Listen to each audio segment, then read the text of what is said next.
السلام علیکم ورحمۃ اللہ وبرکاتہ۔ جاوید پبلشرز میں خوش آمدید۔ آج ہم پڑھیں گے کڈز اسلامیات برائے جماعت پنجم باب چہارم اخلاق و آداب کا سبق نمبر 3، جس کا عنوان ہے کفایت شعری۔ پھر اس سبق کو پڑھنے کے لیے ہم چلتے ہیں کتاب کے صفحہ نمبر 58 یعنی 58 پر۔ کفایت شعری حاصلات تعلم۔ اس سبق کو پڑھنے کے بعد طلباء اس قابل ہو جائیں گے کہ وہ قرآن و سنت کی روشنی میں کفایت شعری کا مفہوم جان سکیں، کفایت شعری اور بخل میں فرق کر سکیں، کفایت شعری کی اہمیت سے واقف ہو سکیں، اسراف کے نقصانات اور کفایت شعری کے ذاتی اور معاشرتی فوائد و ثمرات سے آگاہ ہو سکیں، سیرت نبوی صلی اللہ علیہ وآلہ وصحبہ وسلم کی روشنی میں کفایت شعری کے واقعات جان سکیں، دنیا اور آخرت میں کامیابی کے لیے کفایت شعری کی اہمیت سے روشناس ہو سکیں اور اپنی ذاتی زندگیوں میں کفایت شعری کا رویہ اپنا سکیں۔ کفایت شعری کا مطلب یہ ہے کہ انسان اپنے اخراجات اور خریداری میں اعتدال یا درمیانہ راستہ اختیار کرے اور ضرورت سے بڑھ کر پیسہ خرچ کرنے سے اجتناب کرے، اپنی جائز ضروریات کو کم سے کم خرچ میں پورا کرنا اور فضول خرچی نہ کرنا ہی کفایت شعری ہے۔ یعنی مختصراً یہ سمجھیے کہ جو مال و دولت اللہ تعالیٰ نے دیا ہے اس میں سے اتنا زیادہ خرچ نہ کرنا کہ فضول خرچی ہو جائے کہ خرچ پہ خرچ کیے جا رہے ہیں، ضروریات سے بڑھ کر خواہشات پہ خواہشات کی تکمیل ہو رہی ہے، اور نہ ہی اتنی کنجوسی کی جائے، اتنا کم خرچ کیا جائے کہ جو چیز ضرورت کی ہے، جس چیز کا استعمال ضروری ہے ان کو بھی رد کر دیا گیا اور استعمال نہیں کیا جا رہا۔ جو اللہ تعالیٰ نے مال دیا ہے، دولت دی ہے، اس کو رکھا ہے، استعمال میں نہیں لایا جا رہا۔ دونوں کام نہیں ہونے چاہیے۔ پھر ہو کیا ہوگا؟ وہ جس کو کفایت شعری کہتے ہیں، اس کو دوسرے لفظوں میں میانہ روی بھی کہتے ہیں، یعنی درمیان میں ضرورت کی چیز بھی لے کر آنی ہے، اس کو بھی استعمال کرنا ہے، اور حد سے زیادہ بھی نہیں بڑھنا کہ جس چیز کی ضرورت نہیں ہے اس چیز پر بھی خرچ کر دیا جائے، بلکہ درمیان میں رہنا ہے، ضروریات کو پورا کرنا ہے، خواہشات کو نہیں۔ اگر پیسہ ہونے کے باوجود ضرورت کی چیزیں بھی نہ خریدی جائیں یا پیسہ بہت کم خرچ کیا جائے تو اسے بخل یا کنجوسی کہتے ہیں۔ اسی طرح اگر ضرورت سے زیادہ پیسہ اڑا دیا جائے تو یہ اسراف کہلاتا ہے۔ اللہ تعالیٰ کی راہ میں زیادہ خرچ کرنا اسراف میں شامل نہیں۔ اسلام نے بخل اور اسراف دونوں سے منع کرتے ہوئے توازن کا راستہ یعنی کفایت شعری اختیار کرنے کا حکم دیا ہے۔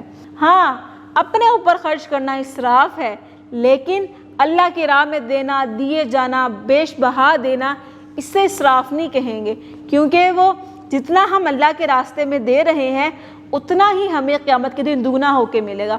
لیکن اپنے اوپر خرچ کرنا، اپنی ضروریات کے لیے زیادہ سے زیادہ خرچ کرنا، اس کا کوئی ثواب نہیں ملے گا۔ ارشاد الہی ہے جس کا ترجمہ ہے، اور اپنے ہاتھ کو نہ تو گردن سے بندھا ہوا یعنی بہت تنگ کر لو کہ کسی کو کچھ دو ہی نہیں، اور نہ بالکل کھول ہی دو کہ سبھی کچھ دے ڈالو، اور انجام یہ ہو کہ ملامت زدہ اور حسرت زدہ ہو کر بیٹھ جاؤ۔ نہ اتنا دو نہ اتنا زیادہ کھینچو ہاتھ سے، بلکہ درمیان میں رہو۔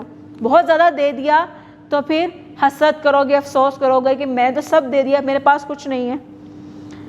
حضور اکرم صلی اللہ علیہ وآلہ وسلم نے فرمایا، خرچ کرو اور گن گن کر نہ دو، ورنہ اللہ تعالیٰ بھی تم کو گن گن کر دے گا، اور جمع کر کے نہ رکھو، ورنہ اللہ تعالیٰ تمہارا حصہ جمع کر کے رکھے گا۔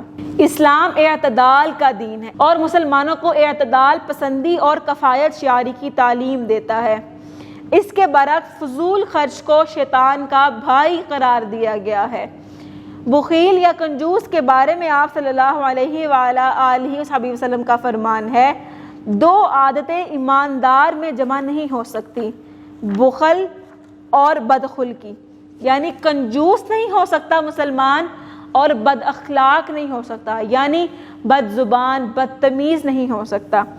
حضور صلی اللہ علیہ وآلہ وسلم نے ہر موقع پر اسراف سے منع فرمایا ہے، یہاں تک کہ وضو اور غسل کے پانی کے استعمال میں بھی تاکید کی ہے۔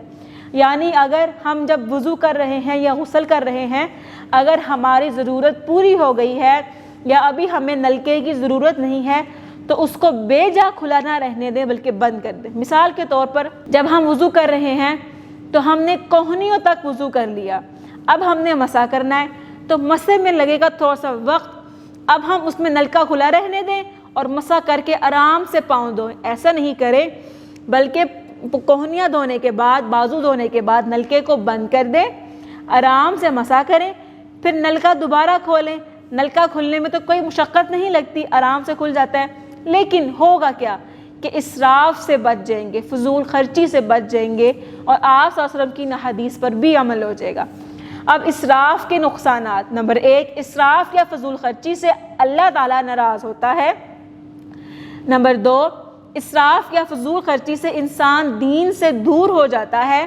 نمبر 3، فضول خرچی سے انسان دوسروں کا محتاج ہو جاتا ہے۔ نمبر 4، انسان اپنی ضروریات پوری کرنے کے لیے ناجائز طریقے اختیار کرنے پر مجبور ہو جاتا ہے۔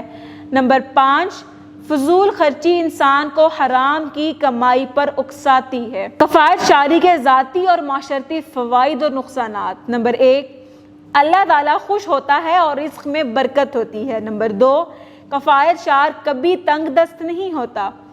نمبر 3، کفایت شعر دوسروں کی مدد آسانی سے کر سکتا ہے۔ نمبر 4، کفایت شعری کرنے والا دلی طور پر مطمئن رہتا ہے۔ یہ بھی دیکھیے کہ خرچ میں میانہ روی آدھی زندگی ہے، یہ ایک حدیث کا مفہوم ہے۔ اگر ہم میانہ روی سے کام لیں گے تو ہماری آدھی زندگی سکون سے گزر جائے گی۔ ہمیں چاہیے کہ بخل اور اسراف سے بچتے ہوئے زندگی کے تمام معاملات میں کفایت شعری کو اپنائیں۔ یہ کفایت شعری انفرادی سطح سے شروع ہو کر گھریلو، سماجی اور ملکی سطح تک ہو تو کئی معاشی تفکرات سے نجات مل سکتی ہے۔ اسی کے ساتھ مجھے دیجیے اجازت، اپنا بہت سارا خیال رکھیے گا، اپنی دعاؤں میں یاد رکھیے گا۔ مزید ویڈیوز دیکھنے کے لیے جڑے رہیں بولتی کتابوں کے ساتھ۔